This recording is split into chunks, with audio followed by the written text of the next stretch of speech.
Power star Pawan Kalyan ప్రస్తుతం AP రాజకీయాల్లో full బిజీగా ఉన్న సంగతి తెలిసిందే. ఎన్నికలు దగ్గర పడుతూ ఉండడంతో పవన్ కూడా తన పొలిటికల్ క్యాంపెయిన్ విషయంలో వేగం పెంచి ముందుకు కదులుతున్నారు. ఇక ఈ క్యాంపెయిన్ కోసం భారీ ఖర్చవుతుందన్న విషయం అందరికీ తెలిసిందే.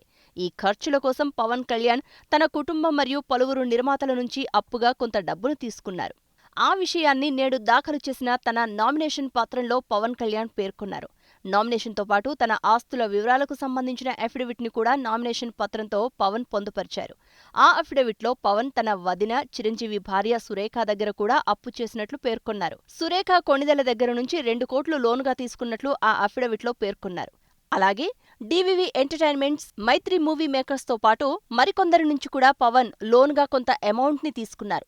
ఈ అమౌంట్ ని సినిమా అడ్వాన్స్ గా పరిగణించి ఆ బ్యానర్స్ లో పవన్ మూవీ చేయనున్నారు. కాగా పవన్ కళ్యాణ్ ఇటీవల చిరంజీవి నుంచి కూడా 5 కోట్ల డబ్బును పార్టీ ఖర్చుల కోసం తీసుకున్న సంగతి తెలిసిందే.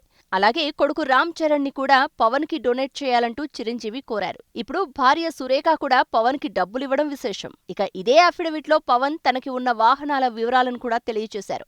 మొత్తం 9 లగ్జరీ కార్లు ఉన్నట్లు పవన్ పేర్కొన్నారు. అలాగే ఒక కాస్ట్లీ బైక్ అండ్ వ్యాన్ ఉన్నట్లు వెల్లడించారు. కానీ ఈ అఫిడవిట్ లో వారాహి పేరును వెల్లడించలేదు. ప్రస్తుతం ఈ అఫిడవిట్ వివరాలు సోషల్ మీడియాలో వైరల్ గా మారాయి.